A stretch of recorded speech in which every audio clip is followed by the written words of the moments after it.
우리 좌우에 계신 분들에게 사랑합니다 인사하겠습니다. 사랑합니다. 네, 사랑합니다. 오늘 본문 말씀을 다시 한번 좀 기억을 되살려서 위치를 살펴보겠습니다. 예수님이 벳세다라고 하는 갈릴리 북쪽의 그런 언덕에서 5천 명, 남자만 5천 명 먹이셨으니 한 2만 명 먹이셨어요. 사람들이 굉장히 쇼킹하고 놀랍게 생각하고 감격해서 이 예수를 임금으로 삼자, 그렇게 막 일어날 때 예수님이 아시고 피했습니다. 그리고 날이 저물었고 무리들은 대부분 집으로 갔거나 또 자기 있던 티베리아 그 도시로 갔고, 그 다음 날이 되어서 이제 예수님을 다시 찾으러 막 수소문해서 왔습니다. 먼저 벳세다에 갔더니 벳세다에 안 계셨어요. 배도 없는데 어디로 갔는지 모르겠어요. 일단 제자들이 간 가버나움에 갔더니 거기 계시는 거예요. 그래서 언제 여기 오셨습니까? 그렇게 얘기를 하면서 이제 우리에게 떡을 계속 주실 수 있도록 왕을 우리가 삼겠습니다. 뭐 이런 얘기를 하려고 하는데 예수님이 굉장히 좀 책망조로 너희가 썩을 양식을 찾는구나. 그리고 너희가 표적을 보고도 깨닫지 못하였구나. 이런 책망을 이제 하는 거예요. 그래서 우리에게 떡을 항상 좀 달라고 간절히 부탁을 했더니 예수님이 떡을 주는데 어떤 떡이냐면 생명의 떡을 준다. 이 모세가 주었던 만나는 다 먹고도 죽지 않았느냐? 나는 너에게 죽지 않는 그러한 떡을 주겠다. 근데 그 떡이 뭐냐면 나를 먹어야 된다. 이렇게 얘기를 하는 거예요. 그러니까 여기서부터 유대인들이 헷갈리기 시작하는 거죠. 아니, 왜 예수님을 어떻게 먹느냐? 나는 하늘에서 내려온 산떡이니 나를 먹어야 영생한다. 아니, 지가 무슨 하늘에서 내려왔어? 요셉의 아들인 걸 우리가 아는데 그것도 이상하고, 아니 자기 살과 피를 먹지 아니하면 너희에게 생명이 없다 이런 말씀도 하시는데, 아니 지살을 어디 떼어줘? 뭐 팔을 떼어주나 다리살인가 어느 부위를 어떻게 주는지 생각해도 이상하고, 피를 마셔야 된다고 하는데 뭐 예수님이 뭐 헌혈을 해서 그 피를 마시나 도무지 이해가 안 되는 거죠. 사실 초대교회도 이것 때문에 핍박을 받았던 적이 있어요.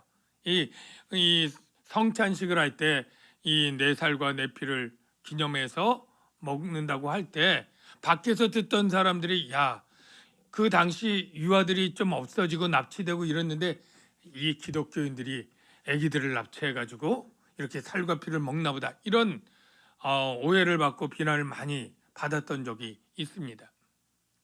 예수님이 살과 피를 얘기할 때 여러분, 실제 예수님의 살과 피를 의미하는 것은 아니죠. 무엇입니까? 조금 더 생각하면 유월절 어린 양, 그 유월절 어린 양의 피와 그 고기를 먹고 이스라엘 백성들이 애굽의 종살이에서 해방되고 구원받지 않습니까? 그러니까 하나님의 어린 양으로 오신 예수가 이제 십자가에 달려서 죽으실 텐데, 바로 하나님과 화목 제물로서 그들의 죄를 사하고 구원하도록 하는 그 사건을 염두에 두고 내 살과 내 피를 마셔야 된다, 이렇게 얘기를 한 것이죠. 오늘날의 카톨릭에서는 화채설이라고 하는 성찬에 관한 주장이 있는데 이것은 우리와 믿는 바가 다릅니다. 이 화채설이라고 하는 것은 이제 신부가 축성 기도를 할 때 거기에 나눠주는 이 떡과 피가 실제 예수님의 살과 피로 변한다, 이런 신비적인 주장을 해요. 그러니까 그 떡과 피는 예수님의 살과 피니까 정말로 함부로 하면 안 돼요. 남는다고 해서 어디 뭐 버려선 큰일 나는 겁니다. 누가 뭐 먹고 싶다고 막 더 먹어도 안 되고요. 근데 우리가 성찬할 때 떡과 이 포도주는 기념이죠, 기념. 이게 실제 예수님의 살과 피가 아니고 예수님이 살과 피를 흘려 죽으신 그러한 십자가의 희생 제물을 기념하는 마음으로 우리는 하는 것이다. 여러분이 그것은 오해 없이 바르게 아시고요. 근데 이 말을 들은 어쨌든 내 살과 내 피를 먹어야 산다라는 말도 아시고, 또 아리송하게 내 살과 내 피를 마시는 자는 내 안에 거하고 나도 그의 안에 거하나니, 뭐 예수님이 내 안에 거하고 내가 예수님 안에 거하고 이런 말도 도무지 잘 이해가 안 되는 거예요. 그러니까 오늘 본문 60절이 이렇게 시작하는 거예요. 제자 중 여럿이 말하되 이 말씀은 어렵도다 누가 들을 수 있느냐. 그러니까 어려워서 이거 아무도 이해할 사람이 없겠다, 뭐 이렇게 지금 하면서 서로 수근수근 거렸어요. 61절에 보니까 수근수근 됐다. 여러분, 수근수근 되다라는 말이 다른 단어로 번역할 수 있는데 불평하다, 투덜대다예요. 그러니까 그냥 궁금해서 이게 어떤 뜻이지? 그냥 서로 상의하고 논의하는 정도의 수근수근이 아니라 말도 안 되는 말을 지금 하시는 거 아니야? 이게 뭐 어떻게 될 수가 있겠어? 예수님 정신 이상한 거 아니야? 이러면서 막 불평을, 아니 우리가 달라는 떡은 안 주고 뭐 이상한 떡 주기 싫으니까 이런 거 아니야? 등에 하여간 불평과 투덜거림이 있는 수근수근을 딱 한 거예요. 근데 예수님은 안 들어도 사람의 마음을 아시는, 그 마음을 다 아는 거죠. 믿지 않고 투덜대는 걸. 그러니까 61절 하반절에 이렇게 예수님 말씀하시죠. 이 말이 너에게 걸림이 되느냐. 이 걸림이 된다는 건 느낌 아시죠? 이 뭐 스칸달리조라고 하는 그런 헬라어인데, 바로 걸려 넘어지게 해서 뭐 죄를 짓게 하다까지 뜻하는 거예요. 그러니까 이 예수님의 말을 겸손히 믿음으로 받아야 되는데 탁 속에서 딱 걸려서 배척하는 거죠. 반감을 가지고 거부하는 거죠. 우리가 뭐 부모님이나 누구 말 듣기 싫을 때 그냥 오히려 그냥 반항하는 것처럼 그런 마음을 딱 가진 상황을 걸림이 되었다라고 하는데, 이 말이 너희가 걸림이 되느냐? 그러면 너희가 인자가 이전에 있던 곳으로 올라가는 것을 본다면 어떻게 하겠느냐? 아주 점잖게 좀 책망하는 건데요. 믿지 않음을 책망하는 거예요. 왜냐하면 이제 곧 인자인 자신이 이전에 있던 곳, 천상이죠. 하나님과 함께 있었으니까 하나님께 올라가는 것을 본다면 예수님 죽음 후에 부활할 것이고 하늘나라로 승천하실 거잖아요. 많은 사람들에게 보여줄 거잖아요. 이걸 본다면 너희의 그 불신과 강팍함, 이게 얼마나 더 수치스럽고 부끄럽겠느냐. 그러니까 너희가 믿음으로 나와야지 그렇게 불신으로 있으면 안 된다라고 하는 책망이죠. 축복합니다. 여러분들 하나님의 영의 말씀, 과학적이지 않은 것도 있고 논리에 안 맞아도 전능하신 하나님의 말씀이니까 그 말대로 이루어질 것을 믿음으로 받는 분들 되시길 바랍니다. 네. 주님이 원하는 건 그거예요. 믿음으로. 근데 그들이 이해를 못하니까 이렇게 설명을 하죠. 63절, 살리는 것은 영이니 육은 무익하니라. 내가 너에게 이른 말은 영이요 생명이라. 여기서 답이 나오는 거예요. 예수님이 말한 게 살리는 것은 영이다. 이 말은 내가 너희에게 생명을 준다고 할 때 실제 내 육, 살과 피를 떼서 너희들이 먹어서 살리는 게 아니다. 육은 무익해. 예수님도 육신 있잖아요. 예수님의 육신도 무익한 거예요. 그들을 살리는 거 아니에요. 예수님이 살리는 것은 예수님의 영, 그리스도의 영, 성령이 살린다는 거예요. 그래서 내가 너에게 말한 것은 육에 관한 말이 아니라 영적 생명에 관한 말이다. 이 말이 영이요 생명이다. 바로 영적 생명이에요. 여러분, 영이란 말을 당연히 잘 아시죠? 하나님은 영이시니. 근데 당연히 잘한 그 영이 사실은 잘 몰라요. 여러분, 영이 뭡니까? 영이. 영은 마음과 생각과 어떻게 다른 겁니까? 여러분, 영은 여러분 어디에 있고 영이 하는 일인 무엇입니까? 이렇게 물으면 잘 대답하시기가 좀 영이 뭐라지? 영은 어디에 있지? 영은 뭐야? 정말 우리가 너무나 잘 아는데 우리가 이런 말도 하잖아요. 영적인 사람이야. 영성이 아주 깊어. 뭐 이런 표현도 막 쓰기도 하고 영감 있네. 뭐 찬양에 뭐 그렇게 영을 많이 쓰는데 영이 정확히 뭔가요? 여러분, 짐승, 동물 다 생각이 있고 감정이 있습니다. 예, 제가 얼마 전에 그 유튜브에 보니까 개가 도로에서 다리를 절고 못 가니까 고양이 2마리가 와서 부축해가지고 건너주더라고요. 그러니까 개랑 고양이가 굉장히 원수인데 고양이가 긍휼이 굉장히 많아가지고 건져주더라고요. 그러니까 동물도 긍휼도 있고요, 두려움도 있고요, 사랑도 있고.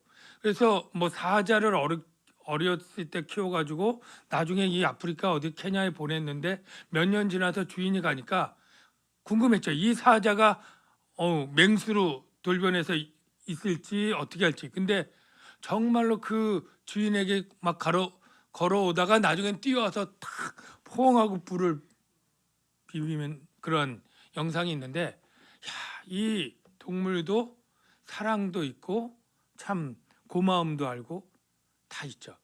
그래서 사람과 짐승이 생각과 감정을 가진 혼은 똑같이 있어요. 혼.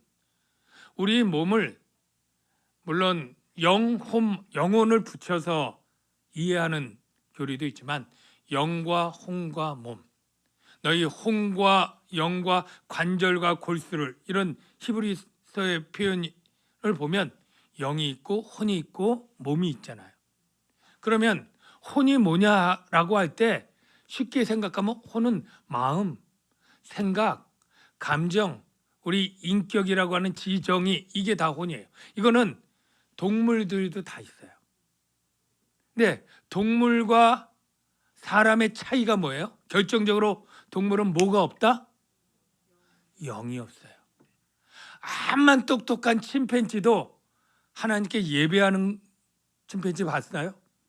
왜? 영이 없기 때문에. 하나님은 영이신데 영이 없는 존재가 영을 이해할 수가 없고 하나님을 예배할 수 없는 거예요.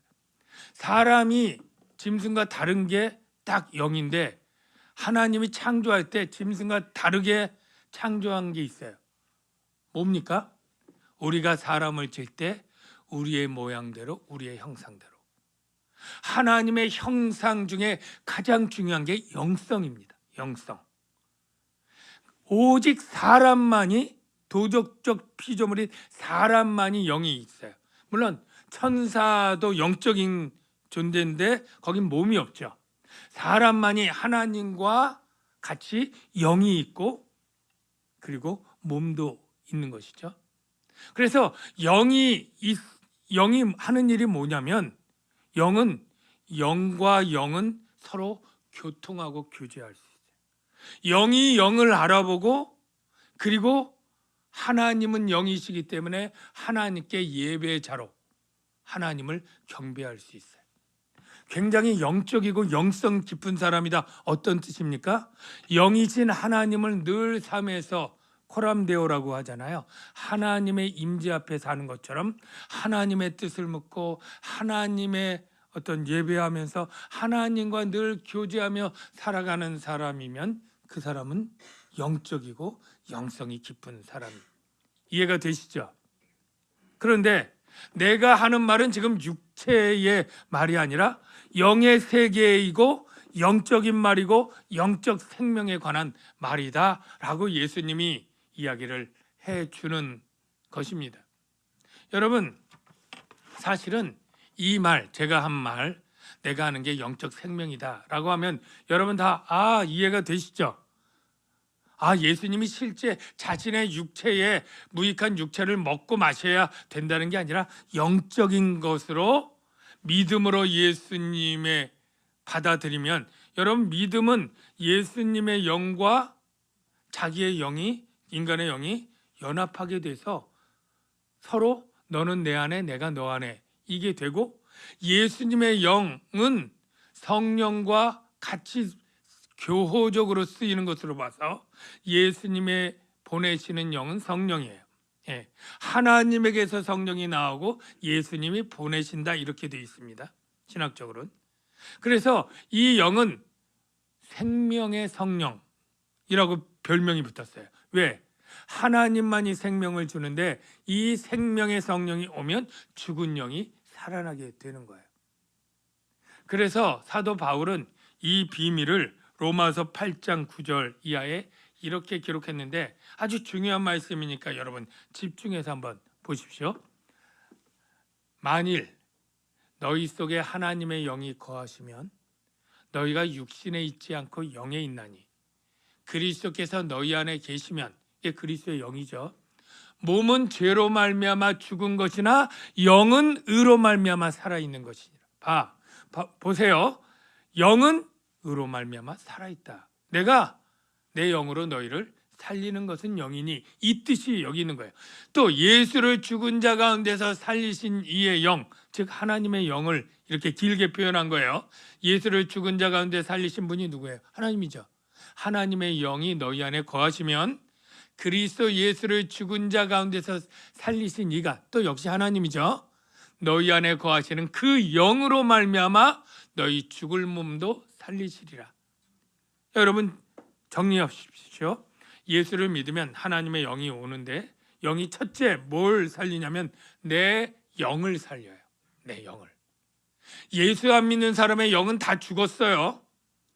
에베소서에 보면 너희의 허물과 죄로 죽었던 너희를 살리셨도다.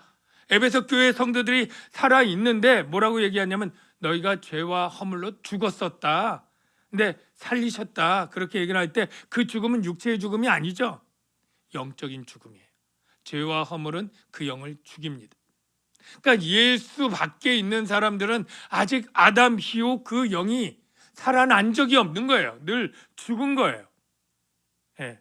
그러니까 이 죽을 이 사람들에게 하나님이 예수님을 살리신 생명의 성령이 딱 가면 그 영이 바로 살고, 죽을 몸은 언제 살아요?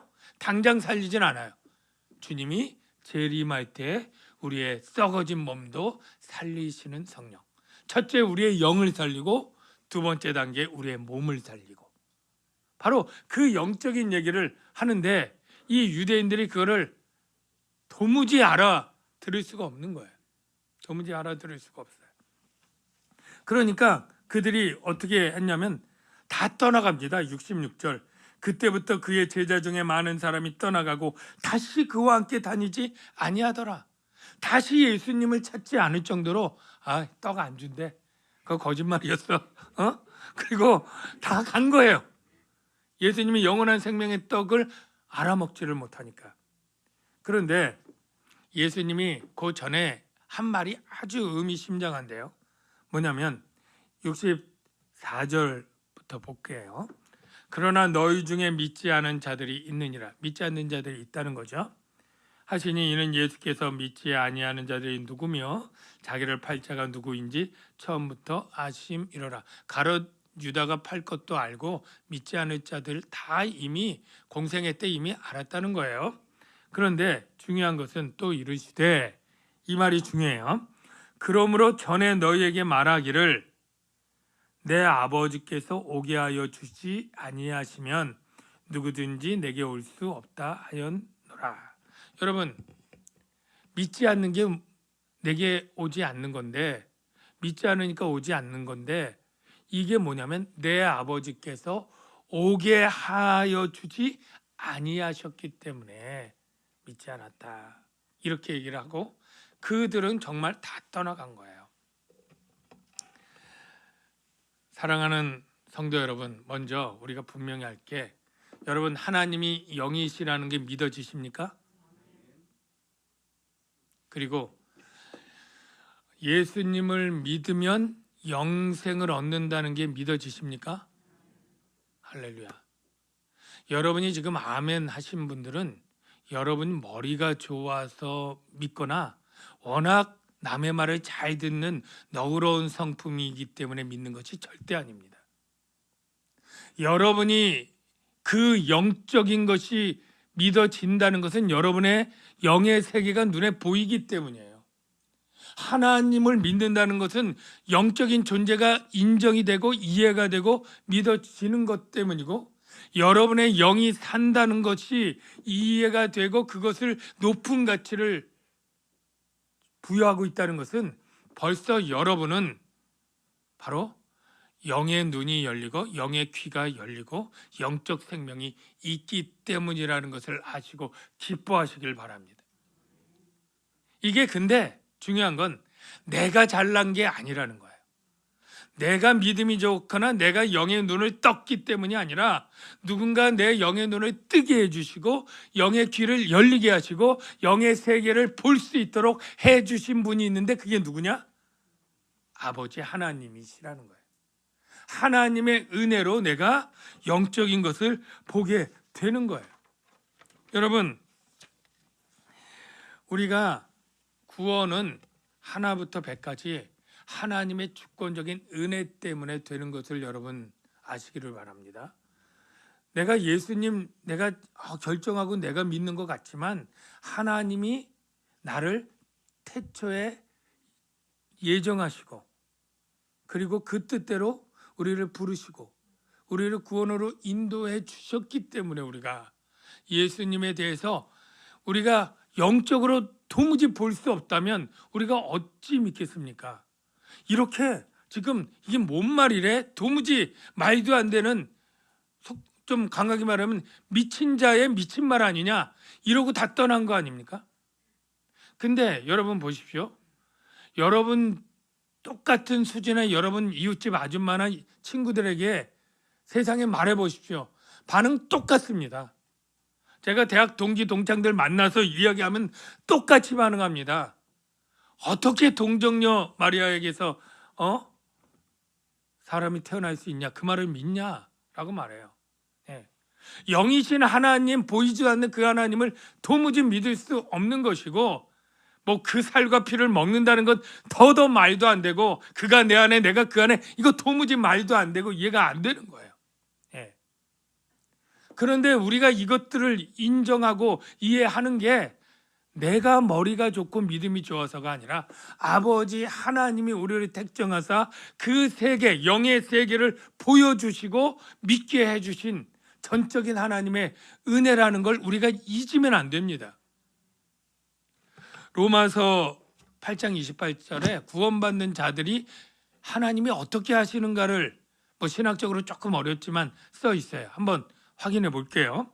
로마서 8장 28절 이하에 우리가 알거니와 하나님을 사랑하는 자는 믿는 자예요. 곧 그의 뜻대로 부르심을 입은 자들에게는 모든 것이 합력하여 선을 이룬다. 이 선은 도덕적 선이 아니라 구원의 완성입니다. 하나님의 선의 최고의 지극한 선은 구원의 성취 완성이 선이에요. 이걸 이루는데 어떻게 이루느냐? 상세하게 과정을 설명을 합니다. 하나님이 미리 아신 자들을 하나님이 태초에 예정하신 거죠. 그 아들의 형상을 본받게 하기 위하여, 이거 구원하기 위하여 같은 뜻이에요. 미리 정하심, 미리 하신 자들 미리 정하심, 예정 안에 들어가 있죠. 미리 정하신 그들을 또한 부르시고, 역사에 여러분 예수 믿은 지 몇 년 됐습니까? 그때 하나님이 부르신 거예요. 친구를 통해서, 부모를 통해서, 전도지를 통해서 여러분을 부르시고, 부르신 그들을 예수 안에서 의롭다 하시고, 그리고 의롭다 하신 그들을 또한 영화롭게, 이 영화가 뭐냐면 미래의 일이지만 과거형으로 쓴 건 확실한 성취가 되는 것은 미래의 일도 과거형으로 씁니다. 영화롭게 하셨느냐. 우리가 최종적 궁극적 영화, 예수 그리스도의 부활한 몸처럼 영광을 가지고 불멸성 하나님의 신적 성품에 참여하는 그 영화롭게 하는 구원의 완성을 쫙 얘기를 하는데, 제가 말하는 것은 이 중에 그 어떤 것도 여러분의 역할이나 여러분이 기여할 게 단 한 가지도 없다는 거예요. 미리 하시고 미리 정할 때 여러분이 저 정해달라고 손들었습니까? 부르기 전에 여러분이 달려갔습니까? 예? 여러분이 의롭게 되는데 여러분이 십자가의 사건에 뭐 기여한 게 있습니까? 예. 여러분이 영화롭게 되는데 여러분이 1%라도 뭐 자격이나 조건이나 공로를 갖춰서 도움받게 하신 일이 있습니까? 다 없다는 거예요. 다 하나님이 하신 거예요. 그러니 저와 여러분은 바로 이 하나님이 우리를 이끌어 주신 하나님의 주권적인 구원의 역사를 우리가 분명히 안다면 우리는 어찌해야 될까요? 늘 겸손하게 하나님을 찬양하고 경배하며 살아야 되는 것이 마땅하겠죠? 예. 근데 문제가 있습니다. 뭐냐면 하나님은 사랑인데 왜 다 이끌어오지? 조금만 이끌어왔느냐? 왜 믿지 않는 내 사랑하는 가족도 있고 친구도 있고 누구도 있는데 왜 다 구원하시지? 왜 조금만 이끌어 오셨냐? 그러면서 그렇다면 그들 입장에서도 하나님이 불의한 거 아니냐? 하나님이 너무 사랑이 적거나 불의한 것 아니냐? 이러한 반론이 있다는 거예요. 그거는 역사상 늘 있었어요. 로마 시대에 바울이 로마서에 보면 그러면 어찌하여 하나님이 실문하시냐? 하나님이 다 정했다면서 우리가 어찌 그러겠느냐? 뭐 그러면서 하나님이 불의하시다. 뭐 이러한 반론들이 그때도 있고 지금도 아마 현대인들도 있을 거예요. 그런데 여러분 결론적으로 지금 시간이 많이 가니까 간단하게 말하면 하나님 절대 불의하지 않습니다. 그 사람 절대 억울할 일 없습니다. 억울한 건 자기가 불의를 당할 때에 억울할 수 있는데 하나님 불의하지 않아요. 하나님은 그들이 지옥의 멸망으로 빠뜨릴 갈 때 하나님은 가만히 잘 있는 사람을 지옥으로 던진 게 아닙니다. 잘 구분하셔야 돼요. 하나님은 지옥으로 그들이 하나님의 손을 뿌리치고 달려가는데 이리 오라고 두 팔 벌려 거기는 죽는 길이라고 외치고 보냈지만 그들이 고집 부려서 하나님의 뜻을 어기고 그 자리로 자기가 뛰어들어간 거예요. 하나님이 결코 죄를 지으라고 명령했습니까? 죄를 짓도록 유혹을 했습니까? 죄를 지으러 가는 자들을 소리쳐 부르고 다 내게로 오라고 내가 와야만 산다고 외쳤지만 뿌리치고 간 거예요. 그들이 멸망하는 건 자기 죄값으로 가는 것입니다. 그래서 제가 전에도 얘기했지만 모든 인간은 다 지옥으로 가는 게 하나님의 공이에요. 단 한 명도 구원하지 않고 다 지옥 영벌에 처해도 하나님 불의한 분이 아닙니다. 하나님은 약속대로 하나님의 공의대로 죄의 값대로 심판받도록 하는 게 하나님의 공이기 때문에 지구상 단 한 명도 구원하지 않아도 누구도 하나님이 불의하다고 말할 수 없어요. 분명히 알아야 돼요.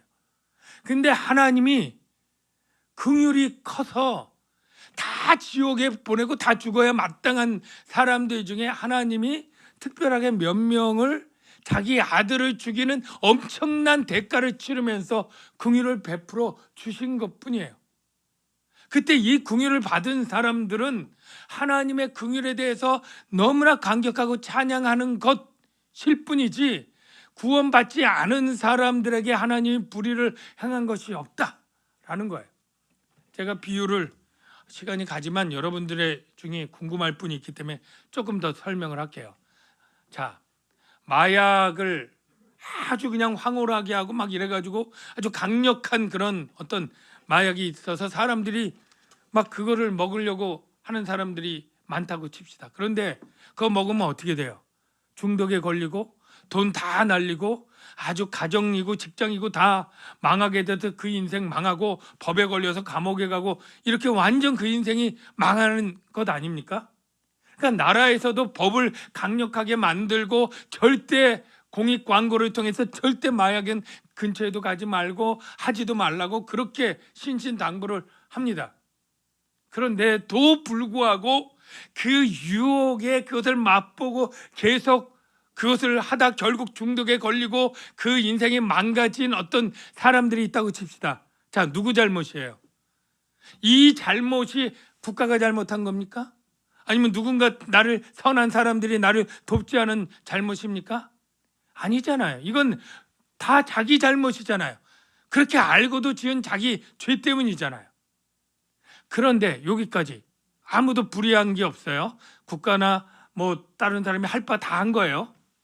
그런데 어떤 아주 너무나 착하고 훌륭한 사람이 자기가 어렵게 모은 돈을 가지고 나중에 이 사람 중에 몇을 좀 구원하는 데 쓰겠다. 이래서 자기 재산을 거의 다 기부하면서 이 마약에 걸린 사람들 중에 한 3명 정도를 그를 이렇게 그냥 병원에 가서 치료받게 하고 재활받게 하고 그리고 직업훈련 다니게 하고 사업자금 대줘서 결혼시켜주고 그래서 다시 정상인으로 복귀를 시켜줬어요.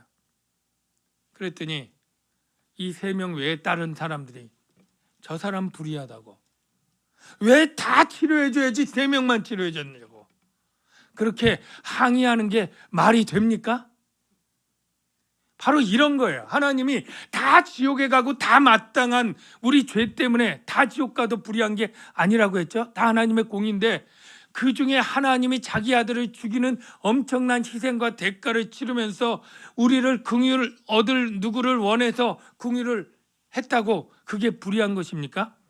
여러분 중에 혹시 유니세프 이렇게 아이들 돕는데 3만 원으로 이렇게 몇 명을 정해서 도왔어요?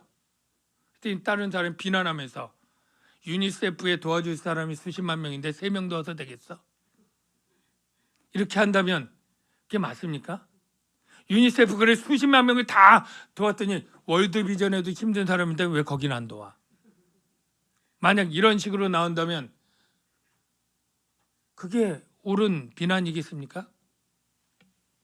하나님께서는 그 누구도 지옥에 보내려고 하지 않고 다 오라고 했고 그들이 자기 죄 때문에 간다는 거 분명히 아시고, 그러나 하나님이 자기 아들 죽이면서 긍휼로서 원하는 자들을 구원할 그런 주권적 자유가 있다는 것, 그건 결코 불의한 것이 아니다. 그래서 바울이 로마서 9장 14절 이하에 이렇게 말합니다. 그런즉 우리가 무슨 말 하리요? 하나님께 불의가 있느냐? 그럴 수 없느니라. 모세에게 이르되 내가 긍휼히 여길 자를 긍휼히 여기고 불쌍히 여길 자를 불쌍히 여기리라. 만일 하나님이 멸하기로 준비된 진노의 그릇이라도 오래 참으심으로 관용하셨어요. 예, 오라고 했어요. 예, 그렇게 하고 영광 받기로 예비하신 바 긍휼의 그릇에 대하여 그 영광의 풍성함을 알게 하고자 하셨을지라도 무슨 말을 하리요? 뭐가 불이 있다라고 항변할 수 있으리요? 라고 말하는 거죠. 사랑해 하는 성도 여러분, 우리가 예수님 믿는 이유가 무엇입니까? 예수님이 제자들에게 너희도 다 가려느냐? 그랬더니 베드로가 이렇게 말합니다. 영생의 말씀이 주께 있사오니 우리가 누구에게로 가오리까? 우리는 주는 하나님의 거룩한 자이신 줄 믿고 알았사옵나이다. 여기 거룩하신 자는 메시아를 의미하는 거예요. 하나님이 보낸 메시아인 것을 우리가 알고 영생의 말씀이 있기 때문에 우리가 어딜 가겠습니까? 이렇게 얘기를 하죠. 저와 여러분이 이 신앙 고백을 가져야 될 줄로 믿습니다. 여러분이 교회 생활, 기독교인이 될 때 세상의 떡처럼 세상의 문제 해결과 어려움이 해결되고 이런 것도 주님이 주실 수 있고 주시기도 해요. 그러나 혹 어떤 경우에는 안 주시기도 해요. 고난이 오기도 해요. 그런데 우리가 고난 때문에 기도 응답 안 돼서 시험 들어서 주님 떠난다면 그 사람은 영생의 말씀이 있다는 것조차 몰랐던 사람 아닌가요? 우리가 영생을 주시는 예수 그리스도를 믿는다면 이 세상의 어떤 것들, 그는 이 영생과 비해서 굉장히 작고 가볍고 하찮은 것에 불과할 수 있어요. 예?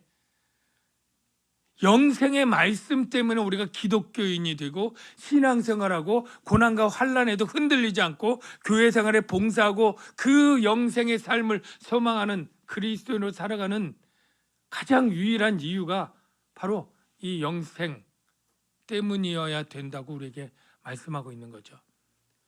우리 남양주 광역교회 성도 여러분, 왜 그리스도인으로 살아가십니까? 할 때 세상 사람들은 콧방귀를 낄지 몰라도 영생의 말씀이 주께 있기 때문에 라고 대답할 수 있는 저와 여러분 되시길 주의 이름으로 축원합니다.